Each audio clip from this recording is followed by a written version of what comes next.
Hey, this is Brian, and this here is Millie, and young puppy.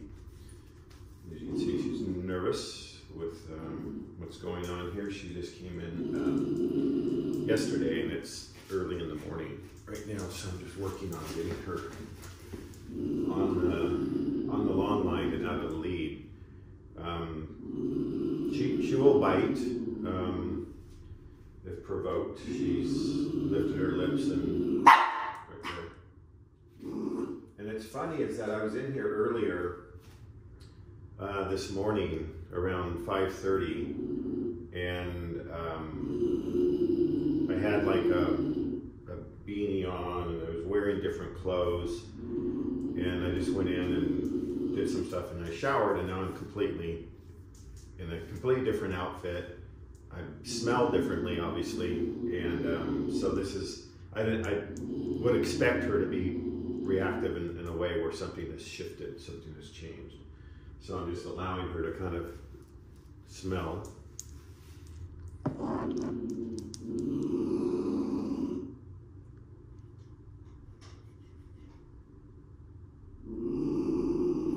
So a lot of the shaking too is just a nervous dog, but also a dog that's learned that when she feels threatened, that she goes into a fight behavior, and it works. I don't think that she is a high fight dog. I think she's a very insecure, nervous puppy. How these behaviors shape up is, you know, sometimes you really know how, and sometimes you just have to speculate, because she came from it. She was in one home and then to another home. So all I can do is say, well, we'll just keep moving forward and not worry about the past. And come here, Juno. And I brought Mr. Juno in this morning too. Right, buddy? So again, this is a process that we've done a couple times.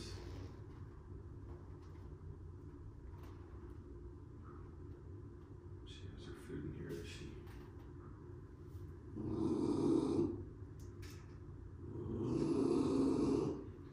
The whole point of this is allowing her to kind of express herself without any sort of consequence. She snapped at him a couple times too, and he doesn't really break his stance. He doesn't move his ground when she does it. Once she calms down, then he'll do it. So it's the same thing that, you know, I'm doing here. I'm allowing this growling without any sort of punishment, and then just learning that I'm not moving. This is not moving, right? When she calms down and is fine with it, I can take it away, but not when she's growling. It's almost like the growling brings it back. But you would think that's counterintuitive, but it's not.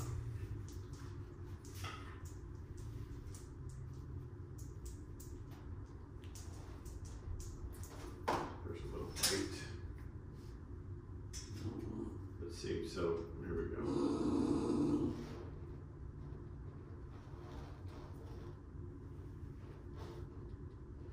Because look, she's backed into a corner, so you're going to get a fight situation out of a dog that's learned to do this, right? So I expect her to throw some punches, because she is in a corner. All right, so now that we have this on her, she's more than happy to come out once the leash is on her. I'm going to have to switch angles here, because we're just going to work within the confines of the room. So I'm going to get her out and shut the camera off and reposition her.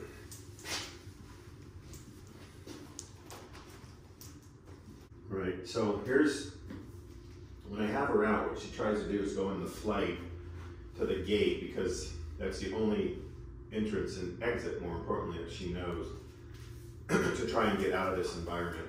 And so, you know, allowing the flight's a good thing, and getting control of the flight's a good thing, but also with a dog that's learned to move forward and bite, she also has to learn to go into flight when she feels confronted, instead of going into a fight behavior. So here, is the threshold. Juno, hey buddy, come here. That's not for you. Juno was sneaking in there to try and eat her food. You're supposed to be helping, dude. Pay later. So again, you can see she's already in a position to want to go on the flight. So here, I'm just going to move her away from the door, not underneath there. So again, these little exercises are going to trigger her to bite. I get it, but I'm in a better position now, where I can use a leash and I can use my foot to kind of direct her in the way I want to go. See, so this is encouraging more of a flight behavior. And also, it's kind of taking down this neurotic sort of thing about wanting to, she's already gone and out and gone to the bathroom and everything. So again, it's not about claiming like a threshold, it's about dealing with a flight behavior and getting her to kind of move away from it. See, now she wants to go back to the crate. So what we're gonna do, it's probably not going to look pretty here. Sometimes it doesn't look pretty. We're going to get her onto this place board over here. So I want her up. Kind of want her up on a higher level. Okay. We're not going to score any points for grace, but we'll smooth that out later. So I want her up on a higher level. Prepared. So that, see, Juno's kind of a little bit of an avoidant. But I want her up on a higher level so that when I sit down, we can kind of be on an even plane here. Being straight on and over the top, obviously, is with a dog like this can push her into, you know, that fight behavior. But here I can be very sneaky and subtle about, you know, getting my hands on or letting her kind of come into, you know, my space or engage with me. Right? This doesn't mean that I'm going to be able to take that leash off, because I'm going to have to finagle it with the little riding crop over there when I put her back in the crate. I have to kind of thread it through there to get it off. But, you know, here is, hi Oakley. Thank you. But here is a part of training that a lot of times gets missed. It's just about kind of sitting here and being with the dog and being subtle about getting your hands on them, or actually letting her kind of engage with you.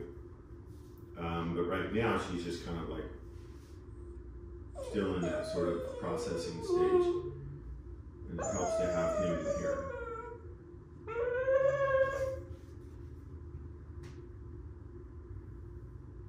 But I do these kind of small little sessions, and I'll put her back up in the crate.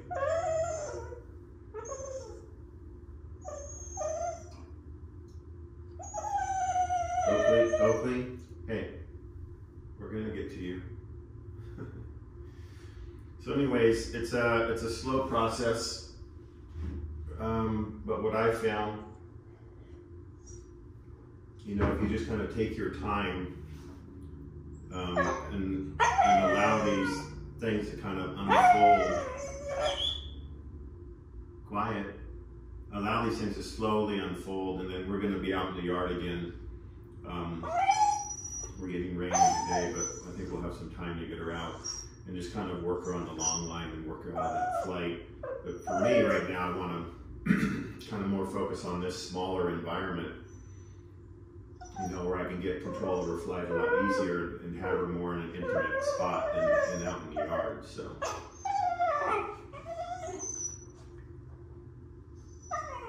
So yeah, this is training. Right, Juno? Right, buddy.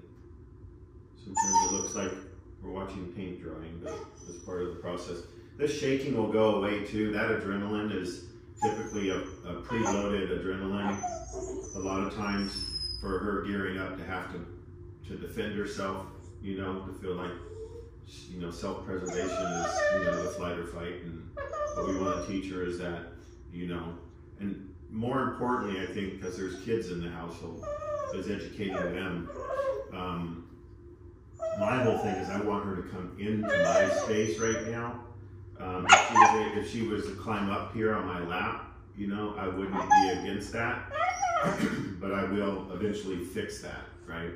And so in the house, we have to teach the kids that moving forward on a dog like this, especially if she's on her place, relaxing, Oakley, quiet. If she's on her place, kind of chilling, that should be her safe place. So we want to advocate for her so that people don't go into that space and get to a point where she feels trapped again and has to go into that fight behavior. So, Oakley, quiet.